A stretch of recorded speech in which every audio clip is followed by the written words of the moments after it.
So the game's just finished. West Ham 0, Newcastle 1. A game at home that really I was kind of hoping that we would show up a bit better for, to be honest with you. I had all the hopes tonight that we'd get a win, actually. And some of that I think is predicated on obviously the last time that we played them, when we played them at St James's Park, and we got a quite a tidy result there. And I felt like today really we were going to be probably about 2-1 is what I was thinking. Trying to be nice and optimistic. And look, it just didn't work out, did it? We didn't really show up today. Newcastle, I don't think played that well either, but you could argue, and I think this is probably where I'm going to sort of land on it really, that actually I think it was a fairly solid West Ham performance in terms of a defensive one, which is good news if you consider the context, which is that we've been pretty much shipping goals for fun all season under another manager, another regime, and look, we've kind of steadied that ship, so you can see that as progress. I think some of the problem that we get a little bit here is that, it's about how patient is the fan base going to be with a manager that is clearly on a project, right? Clearly on a long-term project here that's going to take potentially multiple summers worth of investment to get the right personnel in to play the kind of football that Potter wants to play. And we're not there right now. So, we have a few passengers in the team that are just sort of sitting warming the bench. I was kind of hoping that we'd kind of got past that. We sold a few players last season that I felt were sort of outstaying their welcome a little bit, whilst they were good servants for the club. I felt like, that it was sort of time for them to be moved on. So people like Ben Rama, Lanzini, unfortunately, and Fornals again, unfortunately. Zuma just riddled by injuries, right? What a quality defender, and on his day, as good as anyone out there. But look, at the end of the day, it was sort of time for these guys to move on, and we thought with a bit of investment over the summer, we'll get some good replacements in. But with just a lot of mismanagement, that didn't work out. And again, we were just leaking goals for fun, horrendous midfield, and this is where we are at the moment. Whilst it is somewhat uninspiring, you could say, is still an improvement on what we were seeing then. So let's just sort of count the blessings while we have them, right? Again, as I say, look, not a very good performance net, right? So I'm, obviously watching it tonight, much like most of you were, probably on Sky Sports, unless you're lucky. And yeah, it was pretty boring. It was a pretty boring game. As I probably, if anyone saw the last video that I made when we beat Newcastle the last time, I have a good friend of mine that I work with, colleague, who's a Newcastle fan, and we stand just opposite each other, about 1.5 meters, so we can see the whites of each other's eyes in the morning. And tomorrow's going to be, I can't think he's going to be excited either, to be honest. I think it's going to be a very down-to-earth, low-key conversation about an incredibly boring game of football, to be completely honest with you. I can't see us getting particularly amped about it. I mean, who knows, but certainly hope not. And because I really don't think there was really much to celebrate. I think the best player in a West Ham shirt was Areola, which is slim pickings, to be honest with you, because I don't really think anybody had a particularly good game. I did think Ollie Scholes looked okay. I still think he looked good. I don't think he looked any worse than Emerson has done. I think he struggled a little bit, but that's to be expected. Look, he's only young, and you've got to put them out there. You've got to get them learning. You've got to, understand their mistakes. And I feel like he, kind of stood off a little bit. I feel like it was a couple of times, not just Scholes. I think, a couple of times where we stood off a little bit. And we'll talk about that in a minute. But yeah, Areola, as I said, probably the best player, even though he wasn't so great from a distribution perspective. But look, what's new? One world-class save from 3 yards away from him, like straight down. Those saves are incredibly difficult to make. I was a goalkeeper, And like that's incredible. As I say, world-class save. And another one which was incredibly important as well, which prevented a potential Kilman own goal, right? An incredible save again. I wouldn't go as it's not in the same league as the Harvey Barnes save. It's not in the same league at all. But it's still an incredible save nonetheless. Like, saved a lot of embarrassment there. But really, I mean, I think that this whole game could have gone so very different if Souček would have done what everybody would have expected him to do, which is in 40, 50 seconds of the game, you're betting money on that guy putting that away. It's hard to be that harsh because, it's such a fleeting moment so early in the game. We've got the rest of the game ahead of us, right? You can't lean on this one too much. But look, if that goal goes in, I think that really knocks the confidence of Newcastle. They're having like PTSD from the previous time. They know they've got the Carabao Cup final coming up. They probably start, thinking very, very differently about that game. But look, it wasn't to be. Should have scored. Man. I don't know. There are reasons, I'm sure. Reasons, not excuses, but reasons, I'm sure. At half time, I think the scoreline 0-0, I think it was probably the right one. I don't think either of us really deserved to be ahead at that point, bar Souček's miss. Newcastle were probably slightly better in balance. But I think, I've got to say, I think that, when we were going forward, we probably looked the most likely to break the deadlock, I would say, at that point. But again, it was a very boring game. So, I mean, the most likely, that's the wooden spoon of it all, right? There's no prizes for that, really. So, I mean, well, look, the Newcastle goal. Harvey Barnes. One of those players, isn't he? Every time I always think about how his name was just coming up in connection with West Ham all the time, and I was so excited when he was when he was coming from Leicester, and I was thinking, right, yeah, this is the one. Get Harvey in straight away, nice and early in the window, and it just didn't happen. And then obviously he went to Newcastle and has pretty much been a backup player for them, really. Just sort of sat on the bench most of the time. But when he has come on, I think he's looked great. And I'm very jealous. I think he'd be perfect down that left wing for us. It was exactly what we needed at the time to replace Ben Rama. Didn't happen. Great little player. And as as I alluded to earlier on, that amazing save from Areola, that was Harvey Barnes. I don't think there was anything wrong with that at all. I just think it was an incredible save from Areola.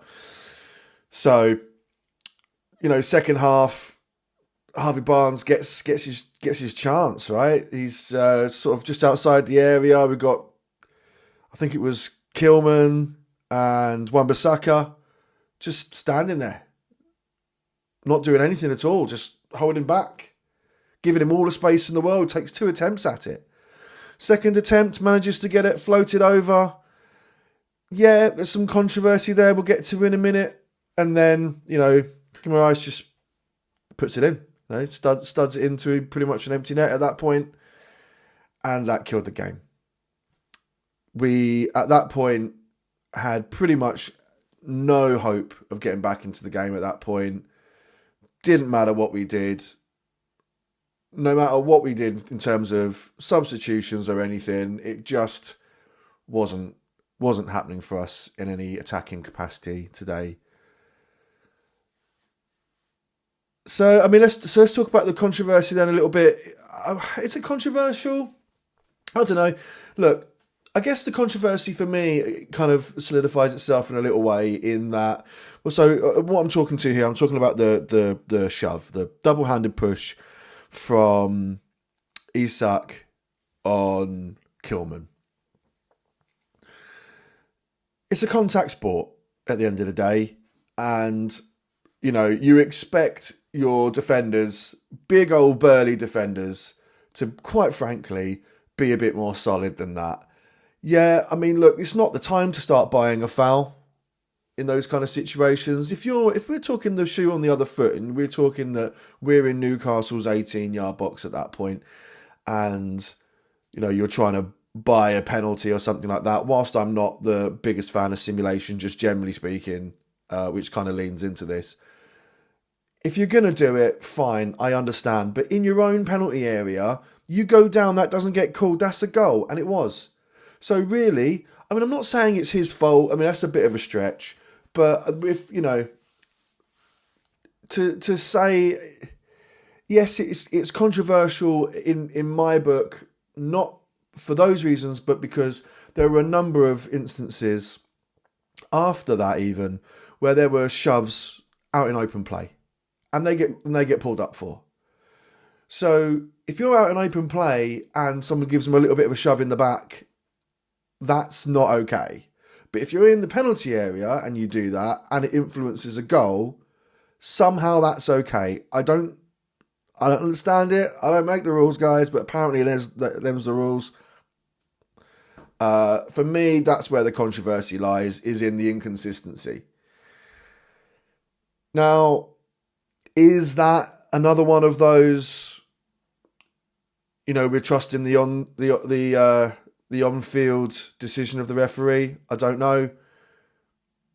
The referee was in a particularly good position to see it. From my understanding, I'd need to watch it back. But look, I don't think there's any harm if they believe at VAR that that's in some way controversial or in some way ambiguous, that you should probably get the referee to go over and have a look, get to see it in another light. And I think that, that probably would have, I would like to have think that would have been overturned. But look, it wasn't our night for that. And look, we can't blame everything on that. We just weren't good enough tonight. Kilman was weak on that one. He should have been stronger. Guimarães was there to poke it away, right? I mean, look, what can you do about it?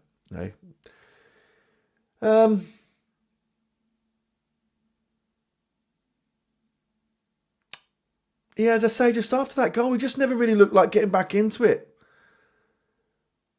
Even with the substitutions happening, I was pretty underwhelmed. I was surprised they didn't bring Ferguson on. And then, obviously, they brought him on in the second, 2 minutes or so afterwards. I'm not sure what they were doing. Maybe they're sorting their tactics out or something like that. I'm not sure, but they weren't particularly inspiring. I don't think we made enough changes there to be able to really affect the game with enough time.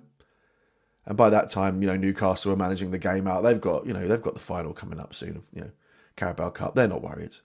They'll just manage the game out, and they did. No matter what we threw at them. We even got Areola up there. Nothing.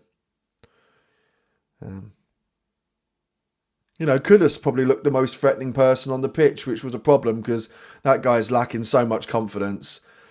If we had a better alternative, if we had Somerville, if Somerville was fit, I'd be taking Kudus off, to be honest with you. Look, I don't dislike the guy. I think he's a great player. I really, really do. I just think that his confidence is lacking so much, and there's only so many opportunities you can kind of give somebody. To be honest, he had a one-on-one pretty much at one point, and any other time, last season or something like that, you are banking on Kudus getting that in and slotting that past the keeper, clinical as you like.